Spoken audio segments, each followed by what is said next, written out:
Welcome to Our Girl Relationships. We talk about the problems people face in their day to day lives. Let's start with the video. My family life has always been messed up. For some context, my stepmom and dad got together as they were caught cheating on their partners with each other. They were work colleagues, and the only reason they were ever caught was due to the fact that my stepmom had given birth to my half sister, Rita. I'm quite sure that she tried to pass Rita off as her ex husband's daughter, but the fact that Rita was born with the same features of my dad, who belonged to a different race than her husband, things did not go over well. My stepmom ended up getting a divorce from her husband, and so did my dad from my mom. My dad and stepmom also decided to move away from the small town we all used to live in to avoid being shamed. My mom, who was a housewife before my parents got divorced, unfortunately lost custody of me as she did not have the financial means to take care of me. And thus, even when I didn't want to, I ended up having to move to this random city with my parents. But it wasn't like I was very old when all of this happened, though, so I didn't have a hard time adjusting to this new place and lifestyle. What I did have a hard time adjusting into was the strange behavior of my stepmom. The moment she gave birth to Rita, she resented her because apparently she was the root cause of everything in her life falling apart. Her behavior never made sense to me because she was always decent to me and my dad, just cruel towards Rita.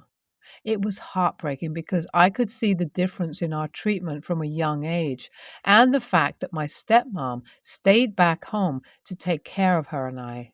Just made things worse from there onwards because she took all and every opportunity to ridicule Rita and make her life miserable. I mean, I wouldn't say she was the best mom ever to me. Far from it. But with the comparison between her treatment towards me and Rita, you could really tell that she didn't like her one bit. This is what caused me and Rita to get closer, though. I was in touch with my mom, and that helped me incubate basic human empathy in myself.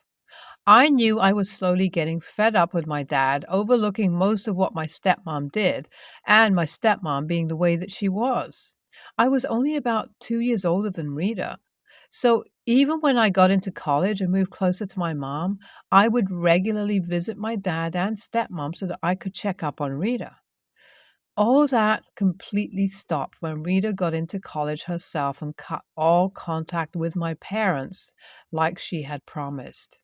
Unfortunately, though, I guess her list of people to leave behind also consisted of me. Yes, the same Rita that I considered to be my best friend, the one who I thought meant my family, just left me behind. I struggled with the loss of her for years. I tried to look for her in places, looked around everywhere for her, but everything was of no avail. Neither my parents nor her friends had any idea of where she was. I eventually gave up on my search for her and spent the last 9 years of my life without her until 2 months ago. I found a profile that resembled that of Rita unintentionally on Facebook. I sent her a request, not expecting to hear back from her at all. But to my utter surprise, I received a response quite quickly. I was very happy. Just the fact that she had responded to me filled up my mind with a lot of hopes, and we began chatting. We talked about our life here and there, and I was surprised to find out that not only was she married, but also had a daughter of her own. It was Christmas season when we began talking, and of course, the inner big sister in me wanted to see her so bad. So I asked her if she wanted to come over to spend a couple of nights of Christmas with me and family, and to my surprise, she said yes, flying down to my city a couple of days before Christmas. We had a blast. We visited places, and it was like the old relationship that we had was back. Unfortunately, this only lasted a couple of days because soon, on the day of Christmas itself, Rita unraveled her true colors. It was before Christmas dinner that everyone was in their room. Everything was set up, so one by one, I went into everyone's room to call them downstairs, and right as I was close to Rita's room, I heard her speaking very loudly on the phone. So much so that I could practically hear her word to word. It was like I eavesdropped unintentionally. I heard her talking about me, my home, my finances, and how I'll be a great use and throw for their business that was going bankrupt. That was enough to get me stunned because that information alone was way different than what Rita led me to believe. But what I heard next was truly the nail in the coffin. I then realized that she wasn't just talking to anyone, she was talking to my dad, who had supposedly passed away during the lockdown. I still remember when I got the news about it from my stepmom. I vividly remember her telling me that it was due to a heart attack and she had no money to hold his funeral. I practically paid for his entire funeral because I knew that was the bare minimum I could do from my end if I couldn't attend the funeral. And regardless of what I thought about him, I did struggle to come to terms with his death, only to find out that not only was he alive and well, but also on his way to suck me out dry.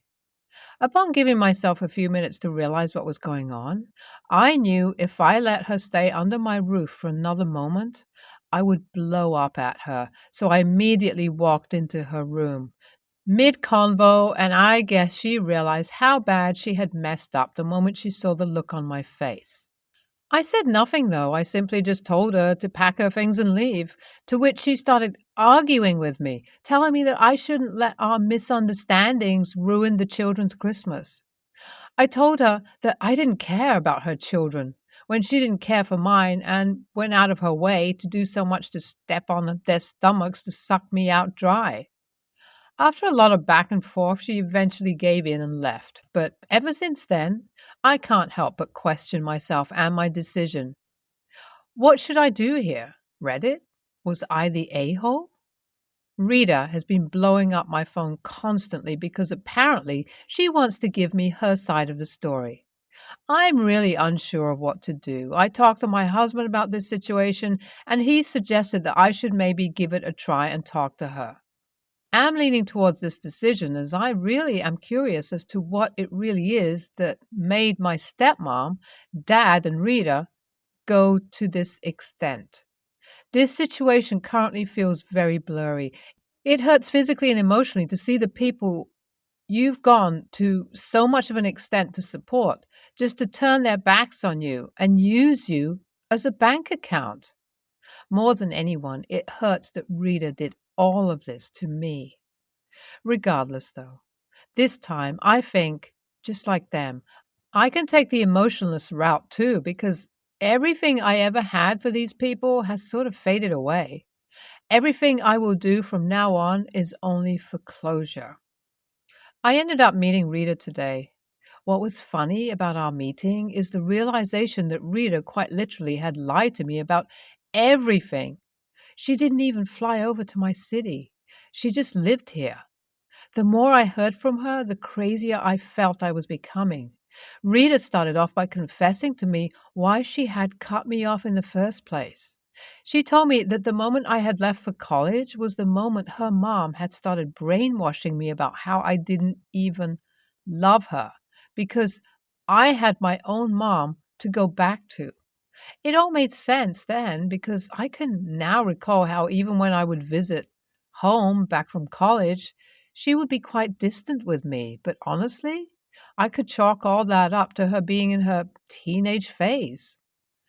Well, of course, now it all made sense, and honestly, it felt a little heartbreaking, but that was all just the tip of the iceberg. Rita then started describing to me how during lockdown she had reached out to our parents for financial support because apparently her husband was a deadbeat. Our parents gave her the idea of some business venture for which they needed investment, and of course, who else would be a better investor than me? That is when they created the lies about my bio dad's death. The business bloomed and they got through lockdown. Unfortunately, though, Currently, the business is going through a lot of losses, so much so that they have multiple loans to repay and are on the verge of bankruptcy. That is when they made up this second elaborate plan to scam me. I was dumbfounded upon hearing all of this. I could feel the heartbreak physically that I began crying. Rita just had this blank look on her face as if she was expecting me to say something. All I said was that I was sorry, but I would definitely be pursuing legal actions against my stepmom and dad. Instead of being understanding, she blew up at me because apparently she deserved to be rewarded for being honest. I told her to screw off, warned her that if she tried contacting me ever again or tried to show up at my place, I would make sure to drag her to court just as I was going to do for my stepmom. I guess that was enough to scare her away, at least for now, because from the moment I reached home, she hasn't contacted me ever since. Now, I'm not really sure what my course of action is going to be from here. I have booked an appointment with my lawyers. I'll see how things will go from there and keep you guys updated. I met with my lawyers today and they told me with the proof of text and bank transactions, this will be a pretty easy case.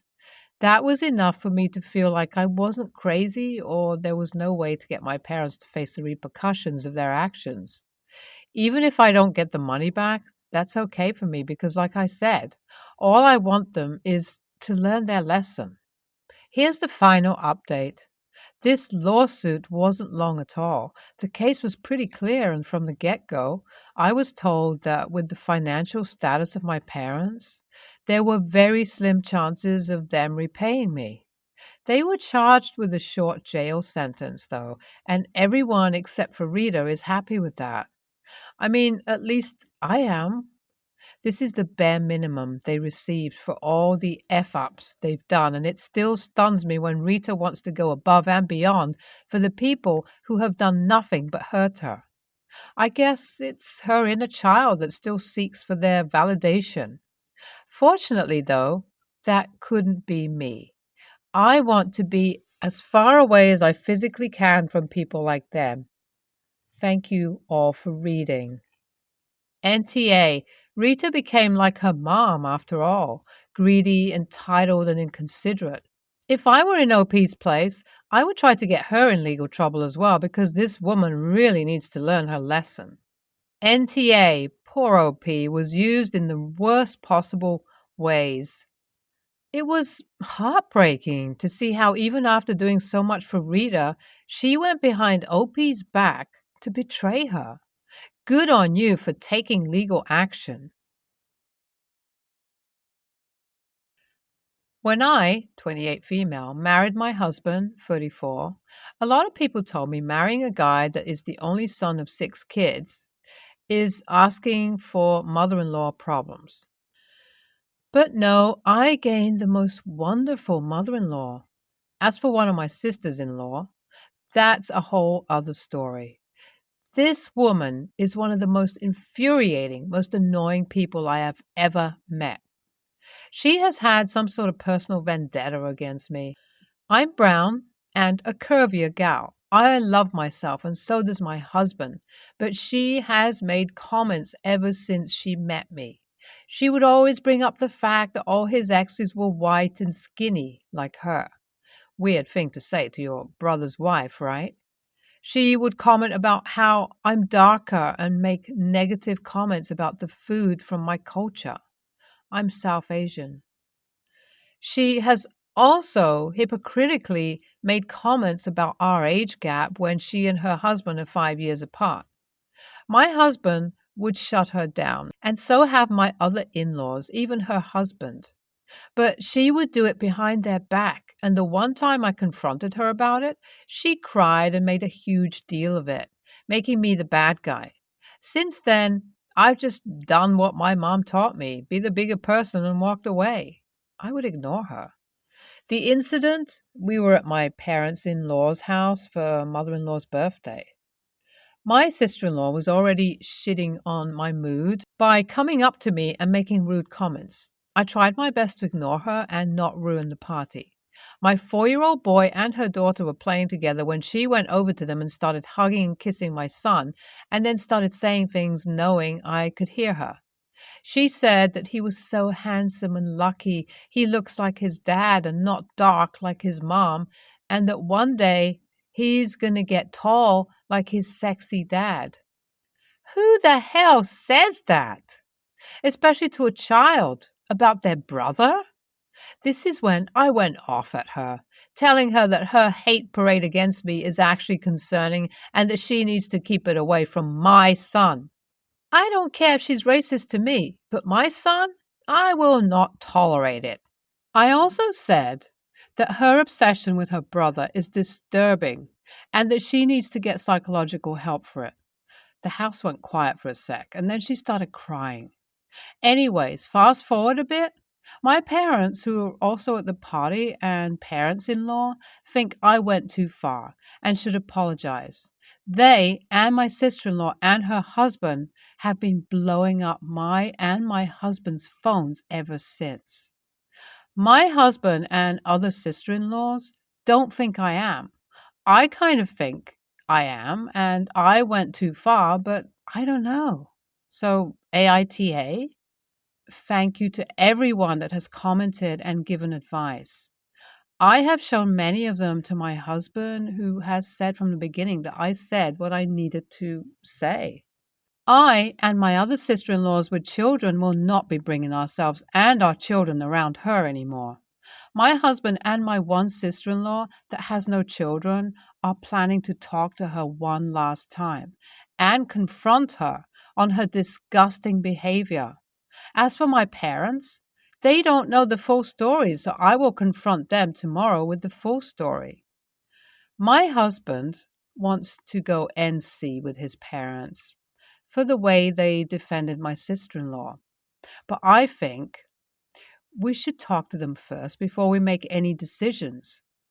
Thank you again, everyone. I really thought I might have gone too far, but you all have helped me see things a little clearer. I said what needed to be said for myself and my son.